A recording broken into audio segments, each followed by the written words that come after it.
روایت کیا ہے، حضور نے فرمایا اتق اللہ حیث ما کنت، جہاں کہیں بھی ہو اللہ کا تقوی اختیار کرو، وَأَتْبِعِ السَّيِّئَةَ الْحَسَنَةَ تَمْحُوهَا، اور اگر کوئی برائی کا صدور تم سے ہو جائے تو اس کے فوراً اس کے پیچھے تو نیکی کا کام کرو تاکہ وہ اس برائی کو محو کر دے، ختم کر دے، دھو دے تمہارے نامہ اعمال سے، وہ ڈیبٹ کریڈٹ ہو کر وہ جو ڈیبٹ کا یہ انٹری ہے وہ ختم ہو جائے۔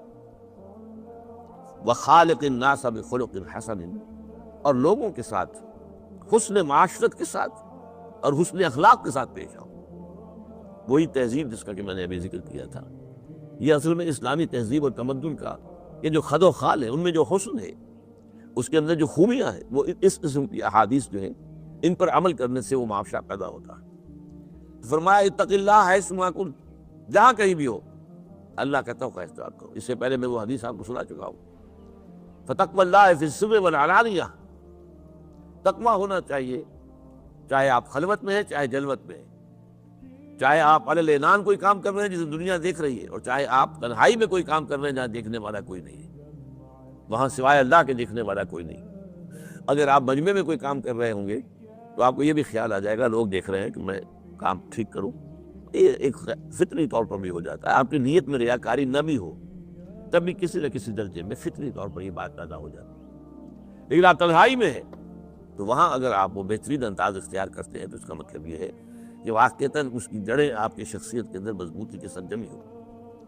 تو اتق اللہ حیث ما کنت، جہاں بھی ہو اللہ کا تقوی اختیار کرو، وَأَتْبِعِ السَّيِّئَةَ الْحَسَنَةَ تَمْحُوهَا، اور اگر کوئی برائی ہو جائے تو فوراً اس کے بعد کوئی نیکی کرو جو اس کو مٹا دے گی۔ یہ در حقیقت اس کا میں چاہتا ہوں کہ سورہ توبہ میں جو بات آئی ہے اس کے حوالے سے اس کو سمجھ لیں۔ سورہ توبہ میں غزوہ تبوک کے بعد واپسی پر حضور صلی اللہ علیہ وسلم نے پھر جو ہے جو لوگ نہیں گئے تھے ان سے جواب طلبی بھی کی، بعض صحابہ کو تو سزا بھی دی، وہ تفصیل لمبی ہے اس کی، وہ میں بیان نہیں کر سکتا، جو بغیر کسی عذر کے نہیں گئے۔ منافقین نے تو جھوٹے بہانے بنا لیے، حضور یہ تھا یوں تھا یوں تھا، اچھا جواب، گویا کہ آپ نے ان کو اہمیت نہیں دی، اور آپ نے یہ نہیں کہا جانتے ہوئے بھی کہ یہ جھوٹ بول رہا ہے، یہ نہیں کہا کہ تم جھوٹ بول رہے، یہ حضور کی مروت تھی، شرافت تھی، یہ آپ کا اخلاق حسنہ تھا۔ لیکن وہ 3 صحابہ ایسے تھے جنہوں نے مان لیا حضور کوئی ہماری کوئی عذر نہیں تھا، بس ہمارے نفس نے ہمیں بہکایا۔ ان میں سے ایک صاحب نے بڑی تفصیل کے ساتھ بیان کیا کہ حضور جس قدر میں خوشحال اور مالدار اس وقت تھا اتنا پہلے کبھی نہیں تھا، یعنی میں یہ نہیں کہہ سکتا میرے پاس زیادہ راہ نہیں تھا، میرے پاس سواری نہیں تھی، نہیں، میرے پاس یہ عذر نہیں، جتنا میں صحت مند اس وقت تھا اتنا میں اس سے پہلے نہیں تھا، یہ سب کچھ۔ لیکن میرے نفس نے مجھے یہ کہا کہ حضور تو ابھی روانہ ہو رہے ہیں نا، اور 30,000 کا لشکر نکل جا رہے ہیں، تو لشکر تو آہستہ آہستہ چلے گا، تم جو ہے تمہاری پاس جو تمہاری ناقہ جو ہے اونٹنی وہ بڑی تیز رفتار ہے، ابھی 1-2 دن کے بعد تم سے روانہ ہو جانا، جا کے پکڑ لو گے حضور کو، حضور کے ساتھ پہنچ جاؤ گے۔ اب یہ ہے وہ جو نفس دھوکہ دے رہا ہے، یہ نہیں ہے کہ نہیں جانا ہے، اس کا فیصلہ نہیں، جانا ہے، لیکن ذرا یہ گھر کا آرام اور آسائش ابھی 1-2 دن 2 دن 3 دن اور دیکھ لو، ابھی وقت لگے گا حضور کو، تم جا کے تنہا تیزی کے ساتھ سفر کرتے ہوئے جا کے ان کے ساتھ شامل ہو جانا، اگلے دن پھر یہی، اگلے دن پھر یہی، چند دن کے بعد احساس ہو اب تو میں کتنا بھی تیز جاؤں حضور کے ساتھ نہیں چل سکتا، یہاں بیٹھے رہ گئے۔ انہوں نے مان لیا بات، انہیں سزا دی ہے۔ اس موقع پر سورہ توبہ میں ایک تقسیم آئی ہے صحابہ کی کہ ایک تو ٹاپ پر وہ لوگ ہیں السابقون الاولون من المہاجرین والانصار، مہاجرین اور انصار میں جو سب سے پہلے ایمان لانے والے ہیں یہ ہے ٹاپ پر سابقون الاولون۔ اب سابقون الاولون جو مہاجرین انصار میں سے ہیں، وہ ظاہر بات ہے کہ مہاجرین کے سابقون کے کم سے کم 10-15 برس بعد کے آدمی ہیں، اس لیے کہ وہاں تو ایمان پہنچے بہت دیر میں، لیکن یہ اصل میں ایک کیفیت ہوتی ہے کہ جیسے ہی بات سامنے آئی فوراً مان لے، یہ صدیقیت، یہ جیسے صحابہ میں مہاجرین میں تھی، اسی طریقے سے اس کی مثالیں جو ہے حضرت معاذ، سعد بن معاذ اس کی بہت بڑی مثال ہے، تو ایسے ہی جو ہے وہ انصار میں بھی تھی، تو درجے میں برابر ہو جائیں گے۔ السابقون الاولون من المہاجرین والانصار والذین اتبعوہم بإحسان، اور وہ لوگ جنہوں نے پیروی کی ان کی احسان کے ساتھ، خوبصورتی کے ساتھ، دیکھیے وہی لفظ ہے احسان، پوری خوبصورتی کے ساتھ، یعنی اگرچہ انہیں وقت تو لگ گیا کچھ، فوری طور پر تو ایمان نہیں لائے، دے ٹک دیئر ٹائم، کچھ نہ کچھ وقت لگا ہے، لیکن یہ کہ بڑی خوبصورتی کے ساتھ ان کا بھی ایمان خالص تھا اور بڑے خلوص کے ساتھ اور پوری گویا کہ قلب و ذہن کی ہم آہنگی کے ساتھ وہ ایمان لائے۔ تو یہ تو ہے رضی اللہ عنہم ورضوا عنہ، یہ تو سب سے اونچے مقام پر ہو گئے سابقون الاولون اور متبعین بإحسان۔ پھر درجہ آ گیا منافقین کا۔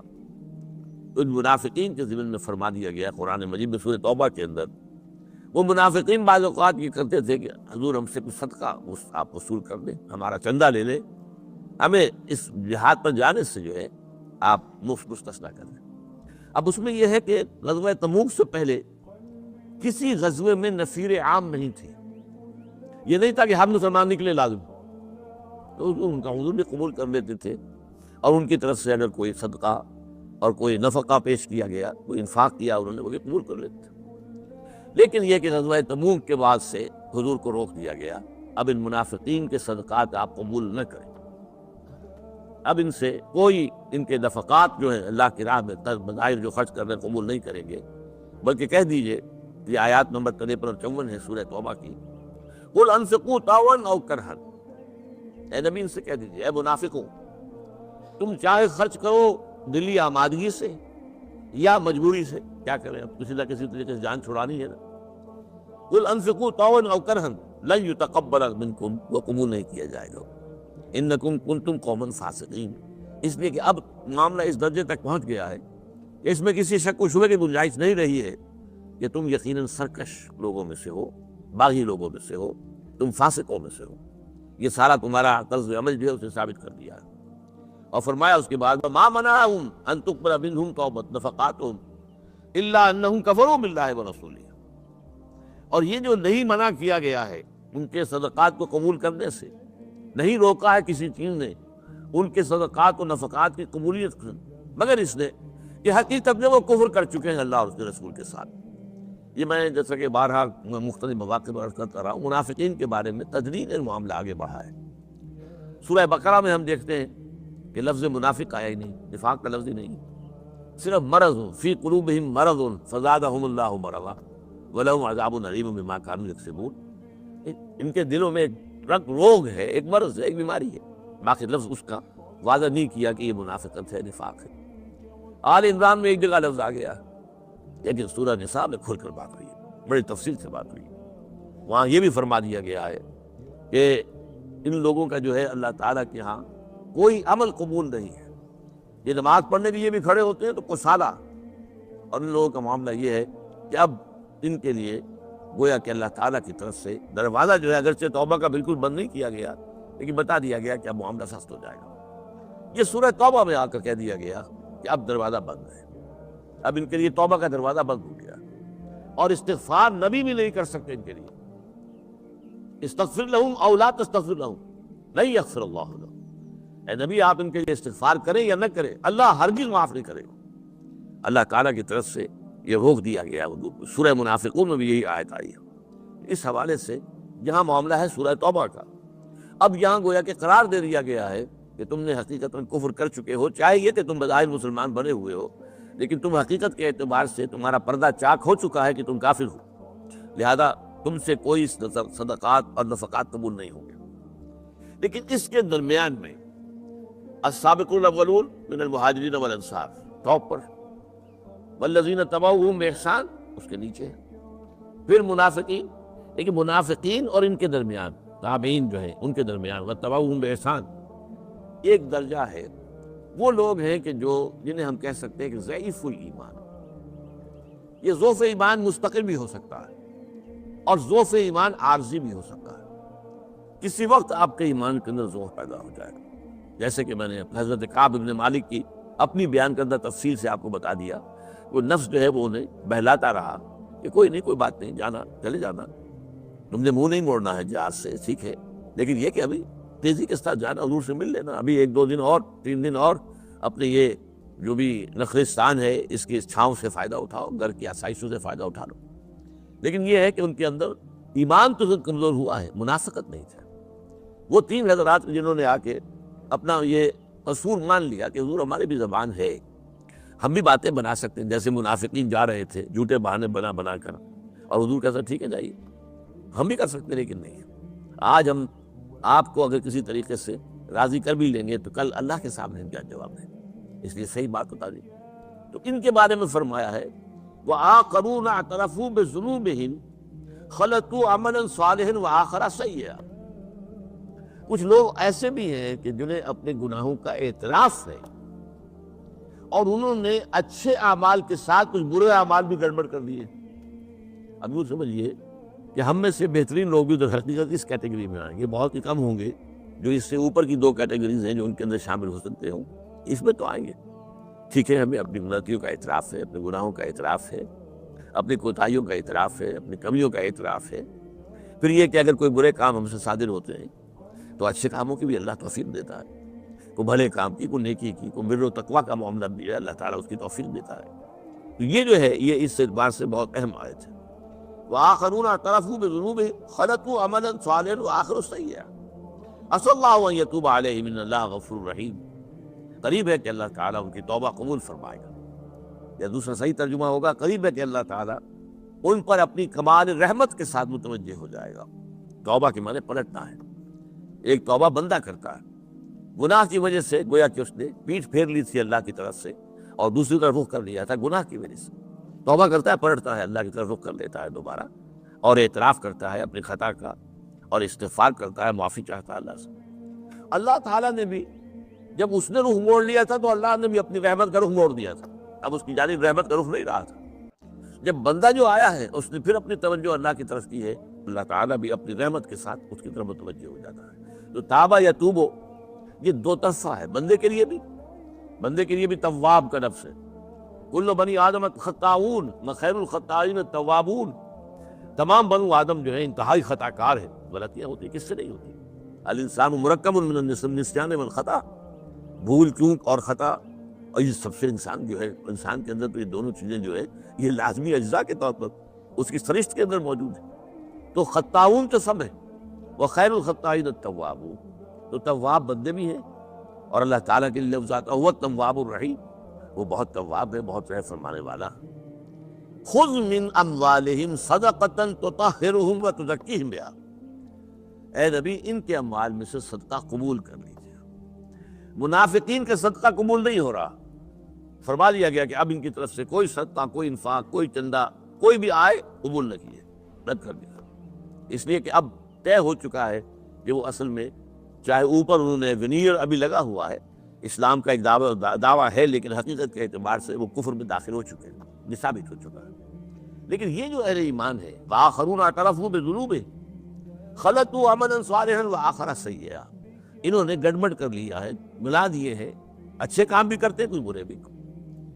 عسى اللہ ان یتوب علیہم ان اللہ غفور رحیم. قریب ہے کہ اللہ تعالیٰ ان پر اپنی رحمت کے ساتھ متوجہ ہو جائے، اس لیے کہ اللہ تعالیٰ غفور رحیم ہے. خذ من اموالہم صدقۃ تطہرہم وتزکیہم بہا. ان کے اموال میں سے صدقہ قبول کر لیجیے. یہ ان کے ایمان کی علامت ہے. یہ جو صدقہ دے رہے ہیں کیونکہ منافق نہیں ہے، یہ خلوص دل کے ساتھ دے رہے ہیں، آپ قبول کر لیجیے. تطہرہم وتزکیہم بہا. اس صدقے کے ذریعے سے آپ ان کو پاک کر دیں گے.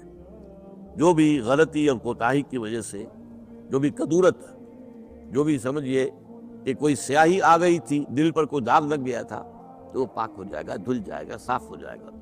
تطہرہم وتزکیہم بہا وصلی علیہم. اور ان پر ان کے لیے دعا بھی کیجیے، ان پر ان کے لیے اللہ تعالیٰ سے رحمت کی طلب کیجیے، استغفار کیجیے. ان صلاتک سکن لہم. یقیناً آپ کا دعا کرنا، جب وہ دیکھتے ہیں کہ اللہ کے نبی نے ہمارے لیے دعا کی ہے کہ اللہ ان کے اس نفقات کو، ان کے صدقات کو قبول فرما لے، تو یہ ان کے لیے تسکین کا موجب، ان کے جو ہے زخموں کے اوپر پھاڑ رکھنے کے مانند ہو جاتا ہے. واللہ سمیع علیم. اور اللہ تعالیٰ جو ہے وہ سب کچھ سننے والا، سب کچھ جاننے والا ہے. تو یہ حدیث ہے اتق اللہ حیث ما کنت واتبع السیئۃ الحسنۃ تمحها. جب بھی کبھی خطا ہو جائے، غلطی ہو جائے، برائی ہو جائے، کوئی گناہ کا ارتکاب ہو جائے، فوری طور پر توبہ بھی کرو اور فوری طور پر کسی نیک کام کا اہتمام کرو. کوئی صدقہ ہے، کوئی خیرات ہے، کوئی اور نوافل ہے، کسی اور طرح سے دین کی خدمت کے اندر زیادہ وقت لگانے کا معاملہ ہے. اس سے یہ ہے کہ جو بھی خرابی ہوئی ہے اس کو وہ محو ہو جائے گی. التائب من الذنب کمن لا ذنب لہ. ہمارے ہاں تو توبہ کا دروازہ اتنا کشادہ ہے کہ گناہ سے توبہ کرنے والا اگر حقیقی مفہوم میں توبہ کر رہا ہے تو بالکل ایسے جیسے انہوں نے گناہ کیا ہی نہیں، صاف ہو جاتا ہے۔ بلکہ یہاں تک آتا ہے سورہ الفرقان میں فَأُولَٰئِکَ يُبَدِّلُ اللَّهُ سَیِّئَاتِهِمْ حَسَنَاتٍ، جب توبہ صحیح معنی میں کی جائے اِلَّا مَن تَابَ وَآمَنَ وَعَمِلَ عَمَلًا صَالِحًا فَأُولَٰئِکَ يُبَدِّلُ اللَّهُ سَیِّئَاتِهِمْ حَسَنَاتٍ، ایسا وہ جو شخص صحیح معنی میں توبہ کرتا ہے تو اللہ تعالیٰ اس کے نامہ اعمال سے وہ جو سیاہ دبے تھے، یہ سیاہ اعمال کا اندراج تھا، اس کو دھو کر اور اس کی جگہ پر نیکیوں کا اندراج کر دیتا ہے۔ اور دوسری بات اس میں آئی ہے وَخَالِقِ النَّاسَ بِخُلُقٍ حَسَنٍ، لوگوں کے ساتھ اچھے اخلاق کے ساتھ رہو، زندگی گزارو۔ خلق الحسن، ایک اور حدیث میں آتا ہے اَيُّ الْإِيمَانِ أَفْضَلُ، سب سے افضل ایمان کون سا ہے؟ حضور نے پوچھا اور جب لوگوں نے کہا اللہ رسول عالم، پھر فرمایا خلق حسن، وہ ایمان جس کے ساتھ اخلاق حسنہ ہو، لوگوں کے ساتھ خوبصورتی کے ساتھ پیش آنا۔ اسی لیے فرمایا ہے تبسم کا فی وجہ اخیک صدقۃ، اگر تم اپنے بھائی سے متبسم چہرے کے ساتھ گفتگو کرتے ہو، کوئی شخص آیا ہے، آپ نے تبسم کے ساتھ اس کا استقبال کیا، اس کا بھی دل کھل اٹھا، اور ورنہ یہ کہ اگر آپ نے عبوساً قمطریرہ بنے ہوئے، بس جیسے کہ کوئی زبردستی کوئی آ گیا ہے، اسے کوئی ویلکم اور اہلاً سہلاً کہنے والا آپ نہیں ہیں، تو اسے بھی یہ افسوس ہوگا میں خام سا کیوں آ گیا ان کے پاس۔ لیکن یہ کہ اگر آپ تبسم کے ساتھ، خوش دلی کے ساتھ، اچھے انداز میں انہیں ویلکم کہو، ان کا جو استقبال کرو، تو یہ جو حسن اخلاق ہے، حضور کے بارے میں یہاں تک آتا ہے صلی اللہ علیہ وسلم کہ اگر حضور سے کوئی مصافحہ کرتا تھا تو حضور اس کا ہاتھ نہیں چھوڑتے تھے جب تک کہ وہ خود نہ چھوڑے، اس لیے کہ یہ ہاتھ اپنا کھینچ لینا یہ آپ کی اس جو مروت اور شرافت کے خلاف تھا۔ جب تک اسی طریقے سے جب کوئی شخص آپ کی طرف متوجہ ہوتا تھا، جب آپ سے گفتگو کرتا تھا، تو آپ پوری طرح مڑ کر اس کی بات سنتے تھے، یہ نہیں کہ بس سیدھے رہتے ہوئے یوں کر لیا، اس میں بھی جو ہے ایک طرح کا تکبر ہوتا ہے، پوری طرح رخ اپنا موڑ کر اس کی بات سمجھتے تھے، اس کی بات سنتے تھے، اس کی طرف متوجہ ہوتے تھے۔ تو یہ جو اخلاق حسنہ ہے، ان میں یہاں تک بھی حدیث آتی ہے کہ حضرت عائشہ صدیقہ رضی اللہ تعالیٰ عنہ سے مروی ہے، ایک مرتبہ حضور سے حضرت عائشہ کے حجرے میں کہ آپ کو کہا گیا کہ فلاں شخص آیا ہے، آپ نے فرمایا اچھا بھیج دو اندر، آ گئے۔ ظاہر بات ہے حجرہ تو ایک ہی ہوتا تھا، ہوتا کیا تھا، حضور کی جو زوجہ محترمہ ہے وہ پیچھ کر لیتی تھی اور چادر اپنے اوپر لے لیتی تھی، باقی اسی حال کے اندر جو ہے وہ صحابہ آتے تھے۔ حضور نے بڑے خوش اخلاقی کے ساتھ اسے خوش آمدید کہا، اس سے بڑی اچھی طریقے سے گفتگو کی۔ جب وہ چلا گیا تو حضرت عائشہ نے کہا کہ حضور آپ تو اس شخص کے بارے میں بہت بری باتیں بھی بتاتے رہے ہیں کہ اس کے اندر یہ خرابی ہے، یہ خرابی ہے، یہ خرابی ہے، لیکن آپ نے اس کا جو استقبال کیا اور اس کے ساتھ جو گفتگو کی، اس کا اکرام کیا، تو آپ نے فرمایا کہ میں حسن خلق کو کیوں چھوڑ دوں، وہ اس کا جو بھی معاملہ ہے، جو بھی اس کا کردار ہے، جو بھی اس کے کرتوت ہیں وہ اس کے ساتھ ہیں، تو میں جو ہے خوش اخلاقی کو کیوں ترک کروں۔ تو خلق حسن، یہ اصل میں خالق الناس بخلق حسن، لوگوں کے ساتھ رہو اور رہو بہترین انداز میں، اخلاق حسنہ کے ساتھ، خوبصورت انداز میں، شائستگی کے ساتھ۔ تو یہ انداز جو ہے یہ بھی ایک مسلمان کے لیے ضروری ہے۔